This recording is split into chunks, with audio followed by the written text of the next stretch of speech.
Good morning, students. Now we will see about septicemia. Management of septicemia in emergency department or in ICU is a part of your syllabus. A common emergencies. One of it is septicemia. So basically, septicemia is a one kind of a syndrome which is life-threatening condition characterized by the infections of border body's overwhelming response to the different kind of infection. Normally, we get normal infections and we have an inflammatory response and we have antibiotics to recover it.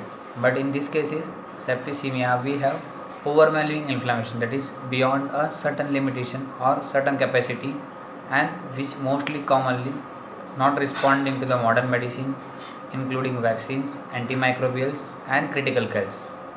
Even though we have developed advancement in the clinical medicines, we could not overcome this, and involvement of multiple organ at a time is considered as septicemia in clinical scenario.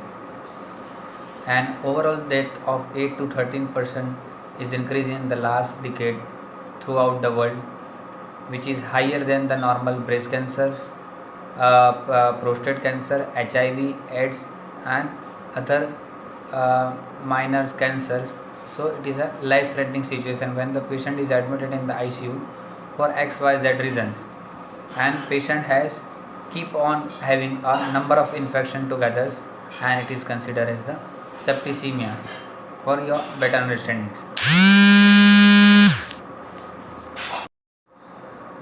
So certain laboratory data like urine outputs less than 0.5 ml per kg per hour for more than 2 hours despite of adequate fluid resuscitation, acute lung injury with PaO2 and FiO2 ratio less than 250 ml in the absence of pneumonia, in acute lung injury with PaO2 versus FiO2 less than 200 ml in the presence of pneumonia, and creatinine is more than 2 mg per deciliter, bilirubin is more than 4 mg per deciliter, and platelet count is less than 1 lakh, and coagulopathy INR ratio is more than 1.5 is most commonly defined or confirm the diagnosis of severe sepsis has been developed. Now we will see what are the other diseases which can be along with the sepsis have ARDS, that is most common, and next is MODS, that is multiple organ dysfunction syndrome.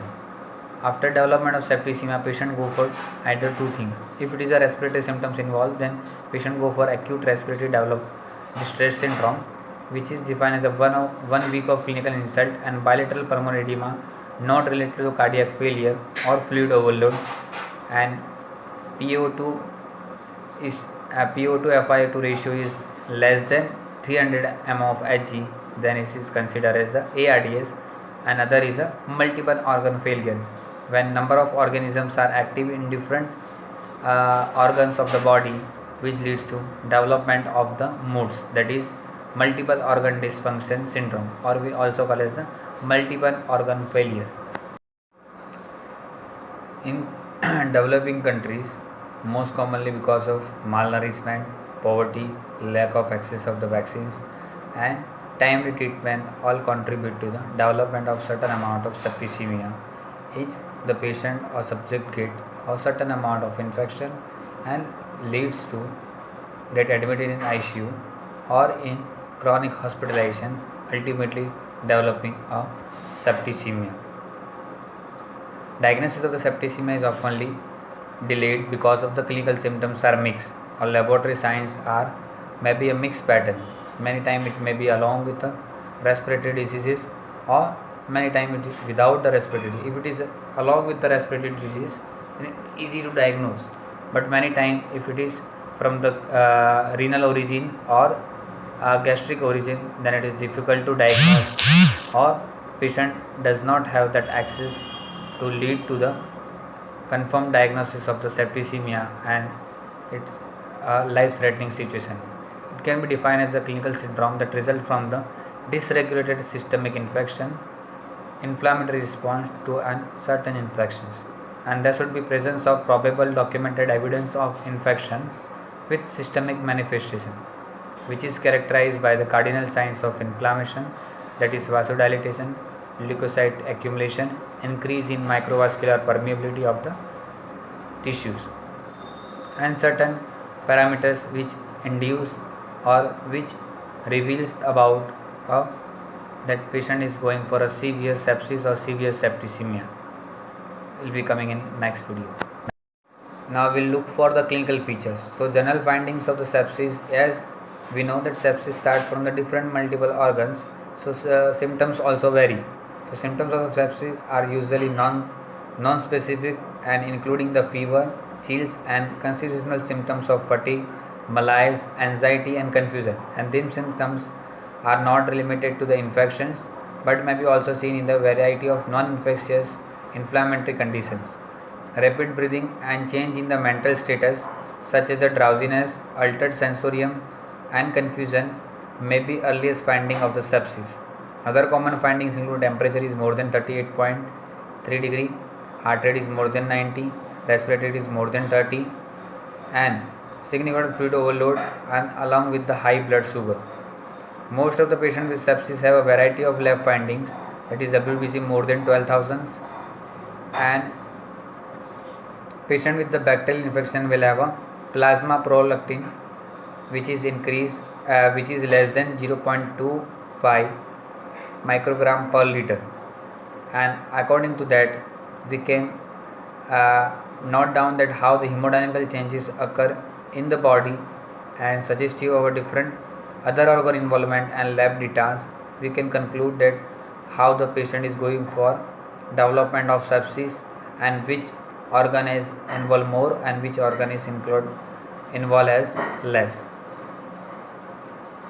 So this is about a typical kind of mixed picture scenario of multiple organs together has involved, and it is difficult to clearly diagnose when the patient is getting it, or if it is diagnosed then it is still we have to question of R for to manage it in a limited time till the patient survives.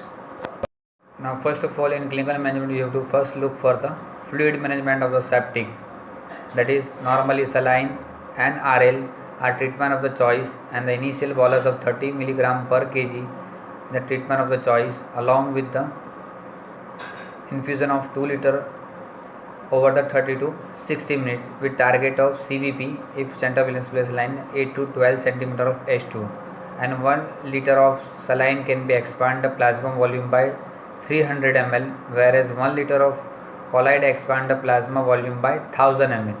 So depend on that how we have to create a such preparation, and at least 5% of albumin is along with the colloid is safe for the fluid reception in septic sepsis. Most of the patients with septic shocks require 1 to 2 liter of colloid or 4 to 8 liter of crystalloid to restore the circulatory volumes, and albumins are a better choice in patients with the pulmonary edema. Next drug is non-adrenaline. After the initial fluid traction, if the BP is not improving adequately, then patient should be start with the non-adrenaline infusion, that is with 0.05 to 3.3 per kg per minute, and the combination of non-adrenaline along with the dobutamine gives better outcome in septic shock therapy, especially when the patient has lactic acidosis. And steroids if the patient is in a septic shock not responding to the above strategies, then the dose of the 200 per day of hydrocortisone IV, that is 50 mg every 6 hours and continues for 5 to 7 days, and tap down slowly depending on the patient clinical response and vitals reversal. Next will be the antibiotics. Most appropriate antimicrobial agents must be started in 1 hour of ED after appropriate culture has been obtained. Whatever the swab we have taken and whatever the culture sensitivity report is come depends on the different organisms. We have to start with the antibiotic. Now initially for the first 6 hours we have to set for the initial resuscitation, that CVP should be 8 to 12 mm of He, and central venous superior vena cava mixed oxygenation saturation level should be more than 70 or 65% respectively. Mean arterial blood pressure should be more than 65 mm of He. Urine output is more than 0.5 ml per kg per hour or about 30 to 50 ml per hour. because urine output is very low in case of a development of septicemia, and lowering the serum lactate to near normal range. These are the basic emergency management done in the ICU to control the septicemia.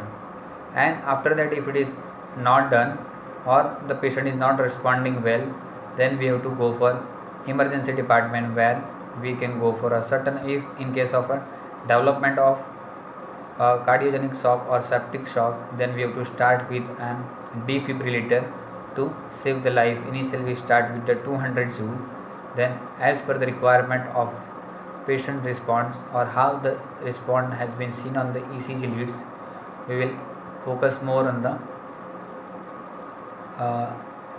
defibrillator shock therapy to control the vitals or reverse from the abnormal vitals to the normal range.